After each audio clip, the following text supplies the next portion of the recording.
Good afternoon and welcome to the Midday News. Here's what we have in the bulletin.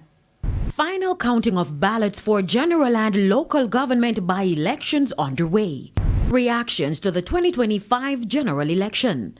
And later in sports, Reggae Boys landed Bermuda ahead of World Cup qualifier.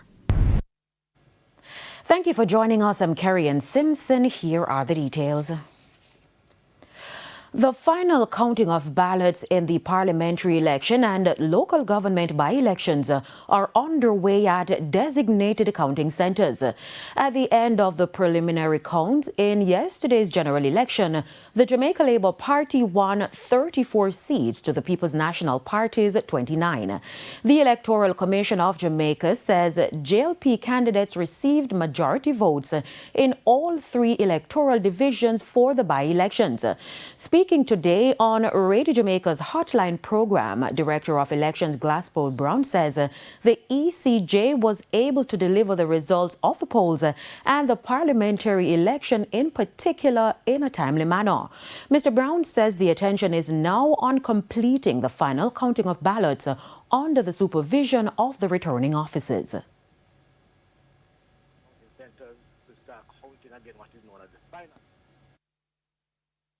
Ballot is now examined by the candidate or the agent, and as you're quite aware that some location the agent will be or the candidate will be accompanied by high-powered lawyers will go through the ballot box. The ballot box will be emptied in front of the PNP candidate, JLP candidate, the independent candidate, the JPP candidate, and the UIC candidate, and they will seek to examine the poll book. They will seek to examine the marking on each ballot, and then come to an agreement, certainly not a necessary agreement. The RO will rule.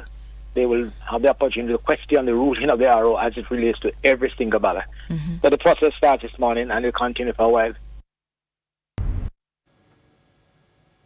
There are growing concerns about low voter turnout following Wednesday's 19th general election. Just over 35% of eligible voters cast their ballots, one of the lowest in recent history. Among those reacting is political analyst Howard Mitchell. Antonia Atkinson has the details. The low voter turnout has reignited debates about voter apathy and the growing public disengagement from the political process. The Jamaica Labour Party secured victory with 34 seats, while the People's National Party won 29. Speaking on the morning agenda Thursday on Power 106, political analyst Howard Mitchell acknowledged that the race was close, but emphasized that the low turnout was deeply troubling. He described the outcome as a win for Jamaica, but stressed that civic participation remains a major issue for the country. Certainly the energy that was seen in the lead-up was not reflected in the outcomes.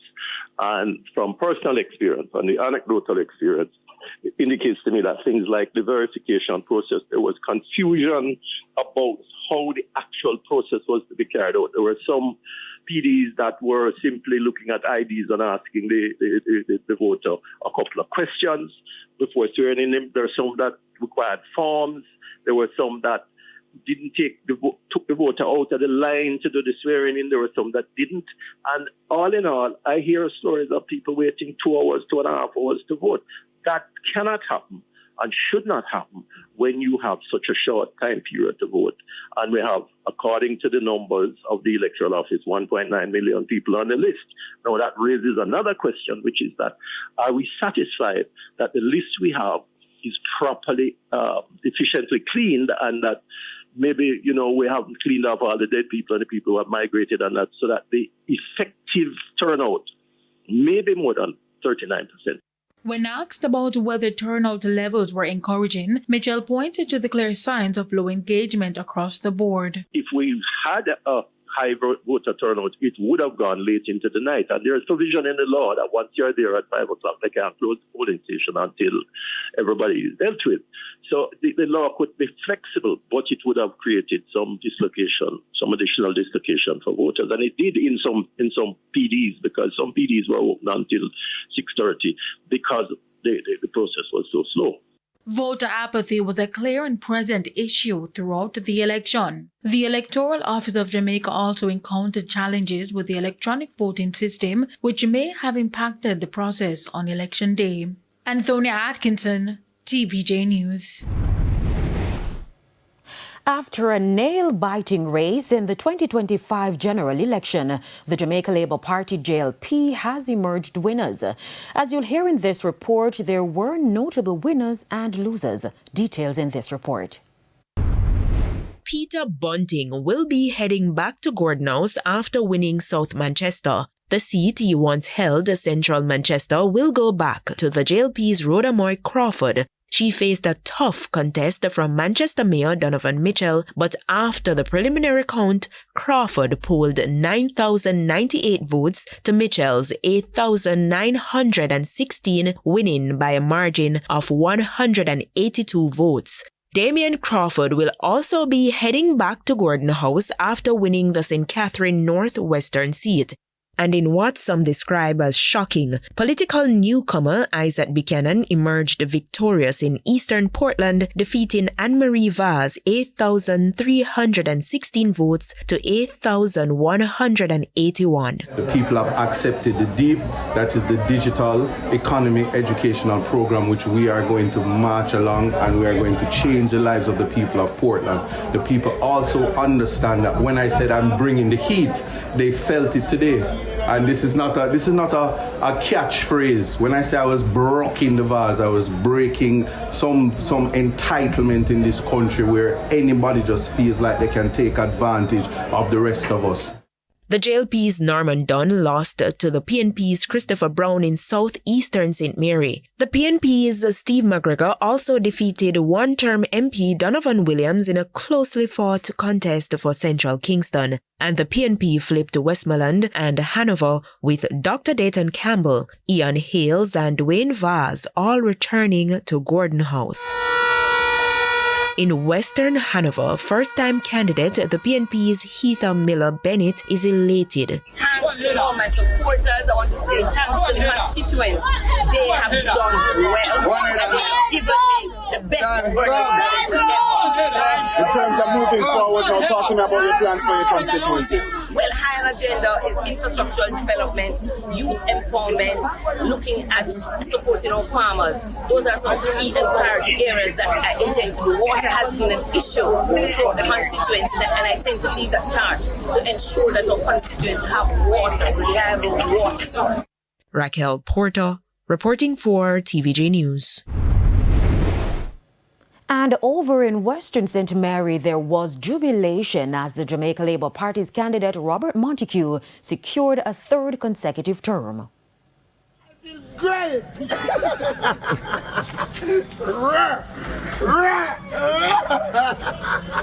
Big up to Mr. Montague, big up to Andrew Holiness, Georgetown me I come from. One woman say, I don't follow back a labor right, but he can't find him house key this morning. The PMP woman can't find the house key at Georgetown. On behalf of Western St. Mary, we're at Jessica right now, and we are so elated. And we have to say one Bobby, one Andrew. We're not talking about third term anymore. Fourth term, one love. Western St. Mary, Bobby, we love you. 1 p.m. More reactions, this time from People's National Party supporters in Eastern Westmoreland, following the news that their MP candidate, Dr. Dayton Campbell, won the incumbent Daniel Lawrence. Dr. Campbell was leading comfortably from the start of the counting and emerged as the winner with 7,558 votes, ahead of Lawrence's 5,624 votes. Tears flowed freely in Darlington, Westmoreland on Wednesday night after PNP party supporters received news that Dr. Dayton Campbell was declared the winner for the seat. The supporters who waited anxiously outside the polling station at the Darlington Primary School erupted in excitement. I look at hard work to put in. All I work, I can't in the going in. Big up David and big up Michael Jackson. PNP to the world!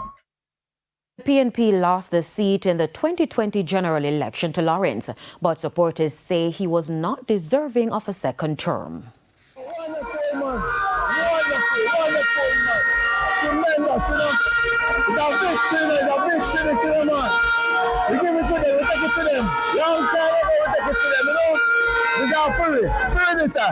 We're not for ourselves. PNP all the way. The Organization of American States, OAS, Observer Mission has commended the Electoral Office of Jamaica for its smooth handling of the election process. Mission head and former St. Lucian Prime Minister Dr. Kenny Anthony noted that most polling stations opened on time and were well equipped to support the voting process. Dr. Anthony also reported that the mission received no significant complaints from party representatives. He emphasized that the confidence shown by key stakeholders reflects strong trust in the electoral system. Of the staff of the Electoral Office, and they have received high commendation from the voters that we have spoken to at the polling stations that we have visited. We welcome the fact that there seems to be so much trust in the electoral authorities of Jamaica.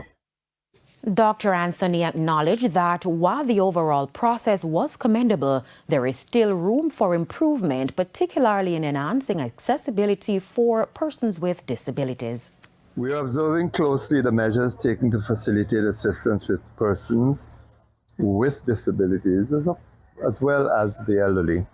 Most polling stations were accessible or provided assistance to persons with disabilities and to some extent elderly persons, but challenges continue to exist. Party agents are present in most polling stations monitoring the process, and the presence of police and security personnel have provided an additional measure of calm and order to election day.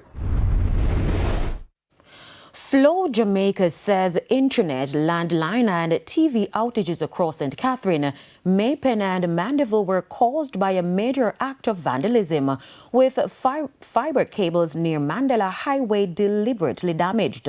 The incident occurred as the nation awaited election results. Flow teams are working on repairs and urging customer patience. Meanwhile, Digicel also reported service issues due to a separate act of vandalism affecting its network partner. Both companies have condemned the attacks, and are working with law enforcement to bring the culprits to justice. The Financial Investigations Division, FID, is describing as fabricated a social media report which falsely claims that the department has ruled to charge Prime Minister Dr. Andrew Holness with breaches of the Proceeds of Crime Act and other corruption-related offences. The FID says the claim is false, baseless and malicious, and that it issued no such ruling, announcement or statement. In a statement, it notes that as a law enforcement agency within the Ministry of Finance and the Public Service, the FID operates strictly within the laws of Jamaica. It says all investigations are conducted in keeping with established protocols, and any public communication regarding charges or proceedings is made formally and through legitimate channels. The FID says spreading misinformation not only undermines the reputation of individuals and institutions, but it can also erode public trust in Jamaica's justice system. It is time for a break. Stay with us, more stories when we return.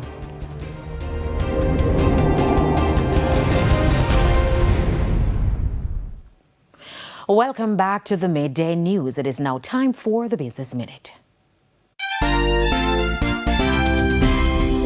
The Bank of Jamaica says the value of outstanding certificates of deposit now stands at $140 billion, or 4% of GDP. This follows 231 bids worth $32 billion for the $19 billion the bank sought to take out of circulation to stabilize the exchange rate. But the bank accepted only 145 of those bids, amounting to the $19 billion it wanted, at an average interest rate of 5.9%. The lowest bid came in at 5% for $2.2 million, while the highest was 8.5% for $250 million. Further afield, in the U.S., electricity prices are surging more than twice as fast as the rate of inflation. According to the Bureau of Labor Statistics, prices have climbed 5.5% over the past year, in part because of massive data centers being used to keep up with the AI boom. Experts say AI prompts can take up to 10 times more energy to complete than a typical Google search. Some areas of the country are seeing much higher price increases. People living in Maine and New Jersey are paying about 25% more for electricity. Wyoming and Utah residents are seeing a 15% increase. Research shows that about 1 in 6 households are behind on their energy bills. Collectively, that's $24 billion in outstanding utility debt. And that's it for the Business Minute. I'm Prince Moore. Time now for the top regional and international stories.